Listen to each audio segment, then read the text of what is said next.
తూర్పు గోదావరి జిల్లా మాజీ ఎమ్మెల్యే జక్కంపూడి రాజా పీసీ కామెంట్స్. రాష్ట్రాలలో లా అండ్ ఆర్డర్ పూర్తిగా గాడి తప్పింది. హత్యలు రోజువారీ ప్రక్రియగా మారిపోయాయి. ఫీజు రియంబర్స్మెంట్ నిధులు విడుదల చేయమని కోరుతున్నా పట్టించుకున్న పరిస్థితులు లేదు. అభ్యర్థుల కారణంగా ఈ ప్రభుత్వం మోసగించి జగన్మోహన్ రెడ్డి ఎస్సీ అభ్యర్థులను ఈ ప్రభుత్వం దారుణంగా మోసగించింది. మెగా డిఎస్సీగా దగా డిఎస్సీగా నిలిచిపోయింది. కింది స్థాయి ఉద్యోగుల నుంచి లోకేష్ వరకు అందరూ ఈ స్కామ్ లో ఉన్నారన్నారు. పల్నాడు జిల్లా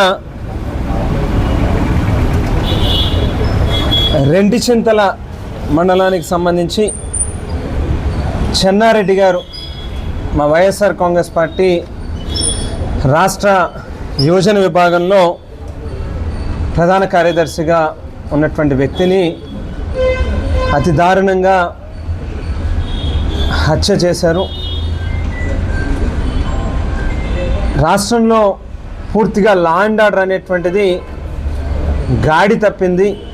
ఎక్కడ పడితే అక్కడ విచ్చలవిడితనం, హత్యలు, దాడులు అనేటువంటివి ప్రతినిత్యం ఒక రోజువారీ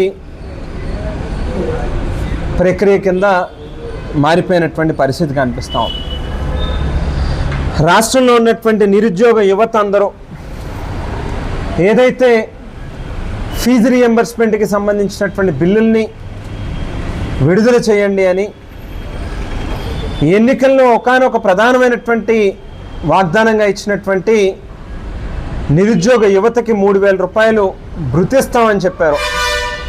బకాయిలతో సహా ఆ మొత్తాన్ని కూడా రాష్ట్రంలో ఉన్న నిరుద్యోగ యువతకి విడుదల చేయండి అని, మరో పక్కన 3.5 లక్షల మంది కొన్ని సంవత్సరాల నుంచి ఎదురుచూపులు చూస్తూ ఇంట్లో వాళ్ళనందరినీ కూడా విడిచిపెట్టి దూరంగా పట్టణాలకు వెళ్ళి కోచింగ్ సెంటర్లలో లక్షల రూపాయలు ఫీజులు కట్టి అప్పులు చేసి ఏదో ఒక రోజు ప్రభుత్వంలో నేను కూడా ఒక ఉద్యోగాన్ని సంపాదించాలి, ఒక గవర్నమెంట్ టీచర్ని అవ్వాలి అని చెప్పి ఆశలు పడినటువంటి డిఎస్సి అభ్యర్థుల్ని దారుణంగా ఈ ప్రభుత్వం మోసగించి జగన్మోహన్ రెడ్డి గారు 2024 ఎన్నికలకు మునిపే ఇచ్చినటువంటి డిఎస్సి నోటిఫికేషన్ రద్దు చేసి మెగా డిఎస్సి పేరిట ఈ ప్రభుత్వం ఇచ్చినటువంటి నోటిఫికేషను మెగా దగా కింద, దగా డిఎస్సి కింద నిలిచింది. ప్రశ్నాపత్రం తయారీ దగ్గర నుంచి మొదలుపెట్టి వాటిని అప్లోడ్ చేసేటటువంటి ప్రక్రియ దగ్గర నుంచి మెరిట్ లిస్టులు అనౌన్స్ చేయడం కానీ, కాల్ లెటర్లు ఇవ్వడం కానీ అన్ని సందర్భాలలోని కూడా పూర్తిగా ఈ ప్రభుత్వం తప్పుల తడకతో కింద స్థాయి అధికారి దగ్గర నుంచి మొదలుపెట్టి రాష్ట్ర విద్యాశాఖ మంత్రి నారా లోకేష్ వరకు అందరూ కూడా ఇన్వాల్వ్ అయ్యి ఓ భారీ స్కామ్కి తెరలేపితే ఇది తప్పు కదయా, ఇన్ని లక్షల మంది నమ్మకాన్ని, వాళ్ళ ఆశల్ని ఈ రకంగా చెరిపేస్తూ వాళ్ళ కంట్లో మట్టి కొట్టినట్టు ఈ రకంగా చేయడం అనేది తప్పు కదా అని చెప్పి ఆ నిరుద్యోగ యువత రోడ్ల మీదకి వచ్చి ఈ ప్రభుత్వాన్ని నిలదీస్తూ ఉంటే చిలకలూరిపేటలో, కనిగిరి, తాడిపత్రి, పలమనేరు, రేపల్లె, గుంటూరు, పొన్నూరు, వేమూరు, గురజాల, కందుకూరు, ఒకటి కాదు రెండు కాదు, ఎక్కడ చూసినా కూడా ప్రశ్నించే వారి మీద దాడులు జరుగుతూ ఉన్నాయి.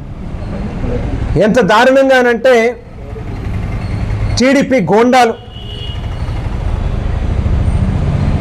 వాళ్ళకి డబ్బులు ఇచ్చి, కిరాయికి డబ్బులు మనుషుల్ని తెచ్చి టెంటుల మీద రాళ్ళు నిరవడం కావచ్చు. విజయవాడలో మనం చూస్తే మల్లాది విష్ణు గారు ఒక బ్రాహ్మణ సామాజిక వర్గానికి సంబంధించినటువంటి సీనియర్ నాయకులు, వారి మీద కోడిగుడ్లు విసిరి ఇబ్బంది పెట్టే కార్యక్రమం చేశారు. అదే టెంటులో ఉన్నటువంటి మహిళా కార్యకర్తల మీద మూత్రం నింపినటువంటి శేషాలను కూడా విసిరి ఏ రకంగా వాళ్ళ యొక్క పైశాచిక ఆనందం తెలుగుదేశం పార్టీ వాళ్ళు, ఈ కూటమి పార్టీలకు సంబంధించినటువంటి నాయకులు పొందుతూ ఉన్నారో చూస్తూ ఉన్నాం. అంటే ఎంత నీచ సంస్కృతికి తెరలేపుతూ ఉన్నారు. మీరు చేసినటువంటి తప్పుల్ని ఎవరైనా అడిగితే వాళ్ళ మీద కోడిగుడ్లు, రాళ్ళు, మూత్రం నింపినటువంటి సీసాలు ఇసురుతారా అని చెప్పని అడుగుతూ ఉన్నాం. ఓ ప్రశాంతమైనటువంటి వాతావరణంలో రాజ్యాంగబద్ధంగా చట్టానికి లోబడి ఈ రాష్ట్రంలో ఉన్నటువంటి నిరుద్యోగ యువత వాళ్ళ సమస్యల గురించి గలమెత్తితే జెన్జీ